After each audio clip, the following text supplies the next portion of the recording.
Quero falar com você sobre o pagamento das verbas rescisórias. Preciso falar com você sobre quando você ainda precisa homologar a rescisão de contrato mesmo após a reforma trabalhista.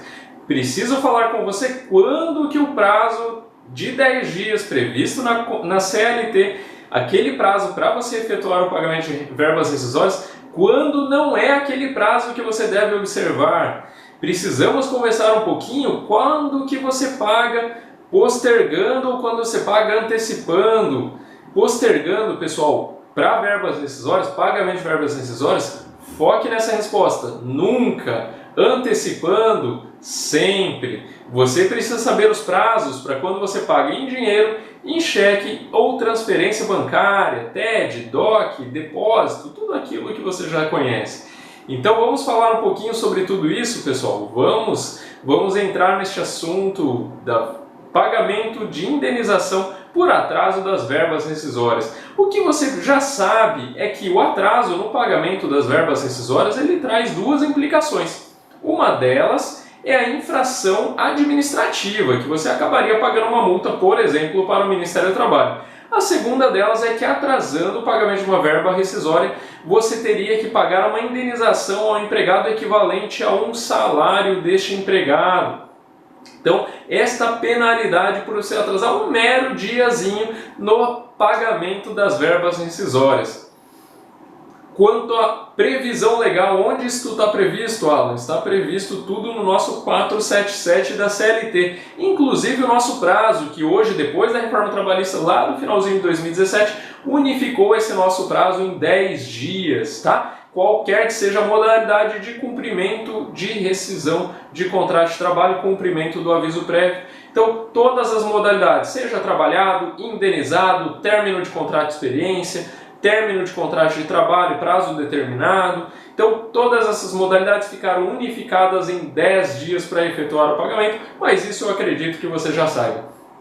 Homologação, muita gente ainda confunde, muita gente acha que acabou a obrigatoriedade de homologação. Não acabou, pessoal. Acabou na CLT. A CLT revogou o parágrafo que trazia essa obrigatoriedade para quem tivesse mais de um ano de empresa. A CLT revogando aquele artigo é como se ele nunca tivesse existido na CLT. E a sua convenção de contrato e a sua convenção coletiva de trabalho, ela pode sim trazer a previsão de obrigação de homologar uma rescisão. Mas, Alan, lá no artigo 611-A da CLT, que diz que tem um rol lá de quando a convenção coletiva e o acordo coletivo sobrepõem a lei. Não está naquele rol, mas preste atenção na besteira que você está me dizendo. Aquilo lá é quando sobrepõe a lei. Uma vez revogando a obrigatoriedade, eu falei que é como se nunca tivesse existido. Você vai olhar a CLT e não vai achar mais sobre homologação. Então ele não está sobrepondo a lei, porque a lei não traz mais nada, não fala mais nada sobre obrigação ou não é obrigado. Tá? Simplesmente a convenção coletiva está instituindo uma obrigatoriedade.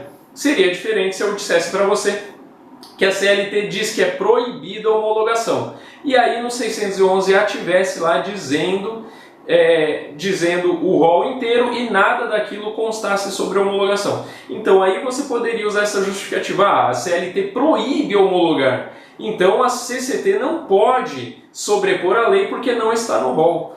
Mas não é que ela proíbe homologar, ela não existe mais na CLT, não existe na lei, então ela não está sobrepondo nada, ela está instituindo uma obrigatoriedade de homologação de rescisão de contrato de trabalho. Então, observe sua convenção se ela traz essa obrigatoriedade. Outra questão em relação àquele prazo que eu falei dos 10 dias, pessoal. Tome cuidado, a sua convenção coletiva pode trazer um prazo inferior ou pode mesmo trazer o prazo que era anterior à previsão da nossa reforma trabalhista.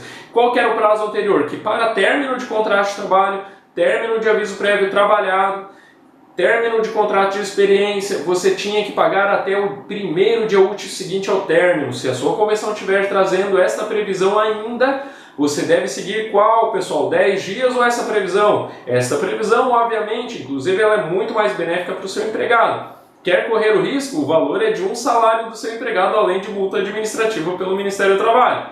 Se você descumprir, seu empregado, provavelmente eu acredito que o salário dele deva variar de R$ 1.000 até infinito. Não sei até quanto que vai valer o salário do seu empregado, mas é equivalente à remuneração de um salário do empregado, a indenização que é devida a ele. Então não vale a pena arriscar. Outra questão, uma dica: não deixe para o 10º dia. Então deixe para o 7º dia. Essa é a minha sugestão sempre.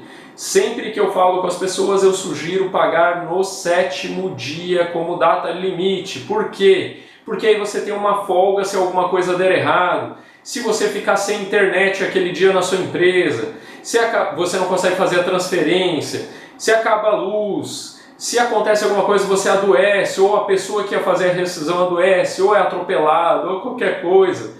Você precisa ter uma folga sem correr riscos. Lembrem do valor da multa que eu falei, um salário do empregado, vale a pena por causa de alguns diazinhos. Melhor antecipar, você vai ter que pagar de qualquer jeito mesmo, você não vai pagar diferente, o valor vai ser sempre o mesmo. Você só está antecipando uns dias para ter uma folga, para você se programar melhor e não correr riscos.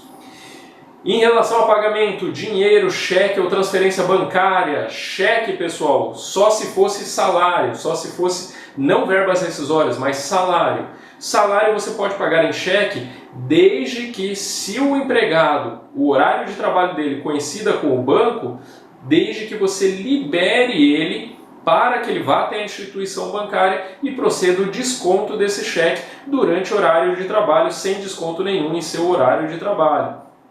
Então, isso se coincidir. Se não coincidir, tudo bem, você paga em cheque. Lógico que tem que pagar antes, né? Não adianta dar um cheque no 5º dia útil, lá à noite, por exemplo, e lógico que ele não vai conseguir trocar aquele cheque no mesmo dia e aí atrasaria o pagamento do salário, que você também tem uma infração administrativa ali que você sofreria em caso de fiscalização ou denúncia pelo próprio empregado.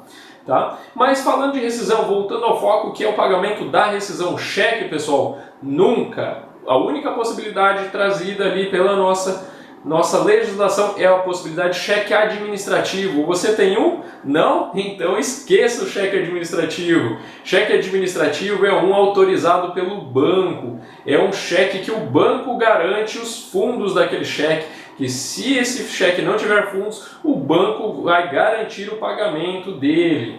Então é muito difícil conseguir esse cheque. Eu até hoje nunca vi ninguém pagar com cheque administrativo. Então esqueça essa modalidade.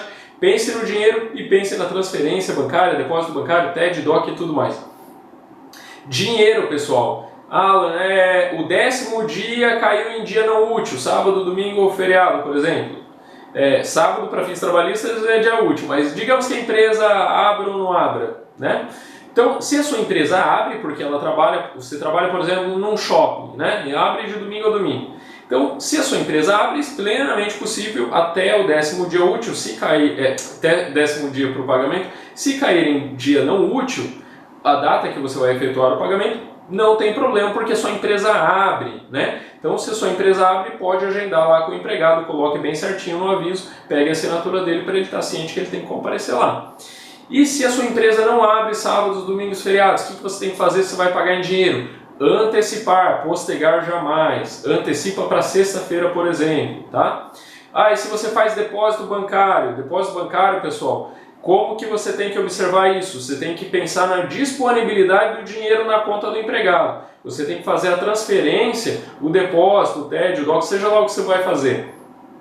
Aquilo ali não é a data que você fez a transferência, mas sim o prazo limite tem que acontecer, a conta do empregado precisa receber o valor. A disponibilidade do valor tem que ser até o 10º dia. Disponibilidade. E não a transferência do arquivo. Não a transmissão do arquivo. Então, a disponibilidade do dinheiro. Se você transmitir o arquivo, por exemplo, numa sexta-feira à noite, e esse arquivo só processar na segunda-feira, você se ferrou. Porque se passou do 10º dia, ele vai ter direito sim à indenização de mais um dia de salário, de mais um mês de salário. E como que ele prova isso, Alan? Basta ele tirar o extrato bancário dele ali, direto no caixa eletrônico, e em poucos segundos ele tira e ele comprova que só caiu na segunda-feira e passou do 10º dia. Tá? Então, passando do 10º dia para efetuar o pagamento, cabe a multa de mais uma remuneração de salário para ele. Contagem, não confunda, principalmente quem está começando aí nessa área. Não confunda, aviso prévio, eu dei o aviso hoje, ele começa a contar a partir de amanhã.